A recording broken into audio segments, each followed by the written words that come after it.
से ही शबरी ने नवधा भक्ति किया था। 9 प्रकार की भक्ति है। गुरु ने वचन दिया था कि शबरी एक दिन भगवान राम स्वयं तेरे द्वार पर पधारेंगे। तो शबरी ने प्रश्न नहीं पूछा कि गुरुदेव भगवान राम कौन से सन को आएंगे, कौन से वर्ष आएंगे, कौन से दिन आएंगे, पर केवल गुरु के वचन पे विश्वास रखा था। कहाँ आए हो? सोचता कि क्या बात है, महाराज जी तो अंतर्यामी है, तो बड़े अंतर्यामी है, जान गए कि जा रहे हो, आया तो अभी समझ गए, जा रहा हो तो अभी समझ गए। क्या कहा? चोर ने सोचा प्रथम भक्ति संतन कर संगा, दूसरी भक्ति मम कथा प्रसंगा। भगवान तो ना देने में कंजूसी करता है, ना कसौटी करने में कंजूसी करता है। कसौटी भी सच्चे भक्त की जी भर के करता है। आने के लिए स्वामी विवेकानंद ने वो कटोरा उठाया और शिष्यों के सामने पी गए।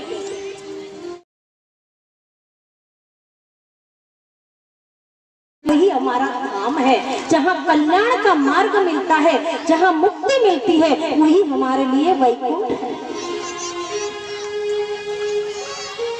जैसे नारद जी ने कहा, प्रभु आपसे भी आपका नाम की महिमा है, आपका नाम ऊंचा है, आपका नाम तो लोगों के जीवन दान देता है। ऐसे ही शबरी ने नवधा भक्ति किया था। 9 प्रकार की भक्ति है। शबरी ने पहली भक्ति किया था। शबरी के अंदर 9 सद्गुण आए थे। नवधा भक्ति, उसमें से अगर एक भी सद्गुण हम में आ जाए ना तो हम पूजने योग्य हो जाए। नवधा भक्ति में से एक भी सद्गुण अगर मनुष्य के अंदर आ जाए ना तो वो पूजने योग्य बन जाता। प्रथम भक्ति संतन कर संगा। शबरी ने 9 सद्गुण में से पहला सद्गुण था संतों का संग किया था शबरी ने। और वो एक भी देखो शिष्या थी, मतंग ऋषि के द्वार पर रहकर सेवा करती थी, उनके द्वार की। और उनके गुरु ने वचन दिया था कि शबरी एक दिन भगवान राम स्वयं तेरे द्वार पर पधारेंगे। तो शबरी ने प्रश्न नहीं पूछा कि गुरुदेव भगवान राम कौन से सन को आएंगे, कौन से वर्ष आएंगे, कौन से दिन आएंगे, पर केवल गुरु के वचन पे विश्वास रखा था। वैसे कृष्ण दूसरी मम कथा प्रसंगा, दूसरी भक्ति, दूसरा सद्गुण था शबरी का मम कथा प्रसंगा। कथा में प्रेम, रुचि। जैसे एक बहन ने कहा, ध्यान से सुनना बात, एक बहन ने उसके पतिदेव को कहा कि पड़ोसी में अपने गांव में एक कथा चल रही है, तो मैं सुनने के लिए जाऊं क्या? अरे मेरे लिए रोटी बना दे, जल्दी जल्दी, भूख लगी है मुझे गरम गरम।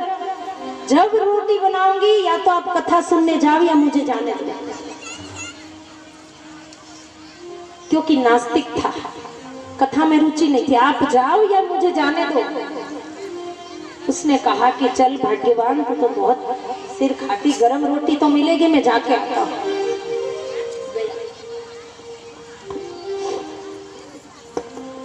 गया वो, जाता ही जाते पहुंचा, भागवत कथाकार पंडित जी बैठे थे कथा में, कथा चल रही थी। अब कथा में आया कि आए हो, उसको नहीं कहा आप आए हो, कथा में चल रहा था कोई प्रसंग, उसमें कहा आए हो। सोचता कि क्या बात है, महाराज जी तो अंतर्यामी है, कहते कि आए हो, समझ गए मैं आया, तो जाके बीच में बैठ गए, जो के खा रहा बैठा बैठा। रुचि तो है नहीं, इसमें भी कोई तो खाता होगा। जय श्री, जय श्री, जो के खाते। प्रसंग पहुंचते पहुंचते उसका जोका पूरा हुआ, उसने सोचा अब मैं जा रहा, थक गई। अब प्रसंग में आया महाराज जी का कि जा रहे हो, तो उठ रहा था। अरे महाराज जी तो बड़े अंतर्यामी है, जान गए कि जा रहे हो, आया तो अभी समझ गए, जा रहा हो तो अभी समझ गए। क्या बात है, क्या तो कथा में महाराज जी अंतर्यामी है। अब तो भाग्यवान को मैं बताऊंगा अच्छे से। घर गए, बैठा, तभी भी बोला बैठे हो, प्रसंग में आया, आए हो, बैठे हो, जा रहे हो। सोचने लगा महाराज जी बड़े अंतर्यामी है, क्या बात है। घर गया, क्योंकि भूख तो जोर के लगी थी।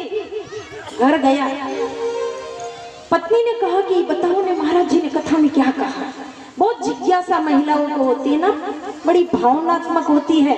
कहती है बताओ ना पंडित जी ने क्या कहा। अरे क्या बताओ भाग्यवान पंडित जी ने क्या कहा।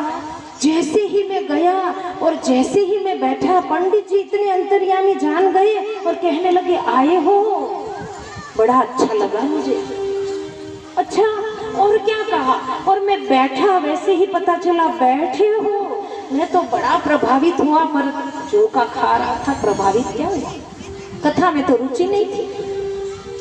और जैसे ही भाग्यवान में उठ के आ रही थी ना, तो मुझे कहा कि जा रहे हो क्या। तो महाराज अच्छा चलो चलो भोजन कर लेते, मैंने गरम गरम रोटी बनाई। ये बात बाद में बताई उसने, पहले कहा भोजन करा दे।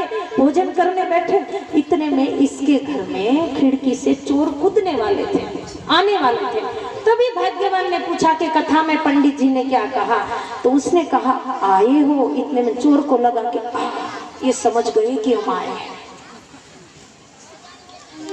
चोर खिड़की से कूद तो गया, पर भाग्यवान ने कहा, चोर ने सोचा बैठे तो कहाँ बैठे। वो बैठने जैसे ही जा रहे थे, यहाँ भाग्यवान ने पूछा कि पंडित जी ने और क्या कहा। क्या बताओ भाग्यवान, पंडित जी कह रहे थे कि बैठे हो, इतना समझ गए। चोर बोले अरे यार ये तो समझ गए, मैं हम बैठने गए वो भी इसको पता हो गया। अब तो यहाँ से भागना ही पड़ेगा। और कहीं से डकैती करके चोरी करके सोने का पोटला भर के लाए। अब बोले अब तो यहाँ से पूछ दबा के भागना पड़ेगा। इतने भाग्यवान बोलती है कि बताइए ना पतिदेव, महाराज जी ने और क्या कहा। अरे क्या बताऊं भाग्यवान, बड़े अंतर्यामी महाराज जी। महाराज जी ने कहा जा रहे हो। चोर ने कहा अब तो अपन गए काम से, सोने का पोटला वही पड़ा रह गया, भाग गए। अब देखिए झूठ मूठ में सुनी हुई कथा का प्रभाव कि भगवान ने सोना का पोटला भी घर में पहुंचा दिया। झूठ मूठ में सुना हुआ भी भगवान ने क्या कृपा करती है। प्रथम भक्ति संतन कर संगा, दूसरी भक्ति मम कथा प्रसंगा। मतलब कथा में प्रेम होना चाहिए। पर ये तो अभाव से कुभाव से भी सुना था, तो अभी भगवान ने देखिए उनका घर चोरी डकैती से बचा दिया है ना। चोरी होते हुए डकैती से बचा दिया भगवान ने। भाव से अभाव से, मन से अमन से, कुभाव से भी सुनी हुई कथा भगवान, हम भगवान को अगर केवल एक उंगली भी झुकते हैं ना, तो भगवान पूर्ण दंडवत कर लेता है। पर कंजूसी कौन करते हैं, हम ही करते हैं, भगवान नहीं करता। भगवान तो ना देने में कंजूसी करता है, ना कसौटी करने में कंजूसी करता है। कसौटी भी सच्चे भक्त की जी भर के करता है। तब सोचता है भक्त के अब बहुत हो गई। करते हैं ना भगवान कसौटी भी जी भर के। दूसरी तीसरी गुरु पद पना कटोरा